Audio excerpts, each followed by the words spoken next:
জাতিকে অশিক্ষিত কেন বলা হয়? বলা হয় যে সকল শিক্ষার ছোঁয়া রাখছে, কিন্তু কোরআনের শিক্ষা ছিল না। কোরআনের শিক্ষা ছিল না বিধায় এই জাতিকে মূর্খতা যুগ বলা হয়। নবী যে যখন দুনিয়াতে বিদায় হয়ে গেছে, কোরআনের শিক্ষা ছিল। আল্লাহ নবী কোরআনের শিক্ষা পড়ায়া সোয়ালক্ষ সাহাবাদেরকে সোনার মানুষ বানিয়ে দিয়েছে। এই জন্য সাহাবায়ে কেরাম এত উন্নত মানুষ, এত এত এত উন্নত মানুষ, কিয়ামত পর্যন্ত এত নমুনা, এই মানুষের নমুনা আর কখনো আবেদন করবেন। এই জন্য মুহতারাম, আদর্শ মানব গঠনে কোরআন শিক্ষার বিকল্প কোনো নাই।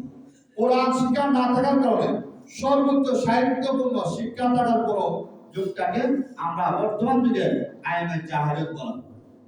তাই আমার মূল বক্তব্য আলোচনা হলো আমাদের এই চলমান মাস্টার ডিসেম্বর মাস বিভিন্ন স্কুল কলেজ মোটামুটি বার্ষিক পরীক্ষা চলতেছে।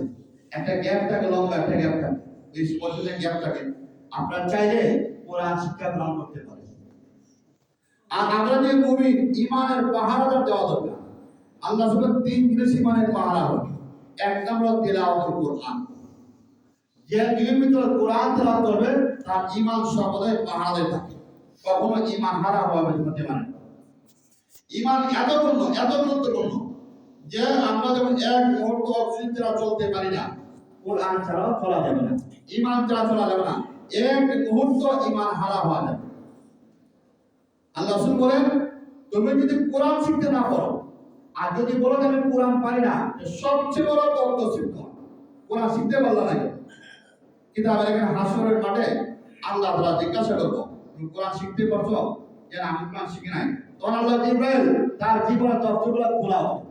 তার 60 বছর জিন্দেগির মধ্যে দেখা যাচ্ছে সকালে কি করছে, দুপুরে কি করছে, সন্ধ্যায় কি করছে, রাত্রে কি করছে, এতগুলো সময় দুনিয়ার কত বই পুস্তক পড়ছে, কত পত্রিকা পড়ছে, যে প্রাইমারিতে কতগুলো বই পড়ছে, হাইস্কুলের কতগুলো বই পড়ছে, কলেজ মাস্টার ডিগ্রি পর্যন্ত কত শত বই পড়ছে, কোরআন তেলাওয়াত করতে পারো।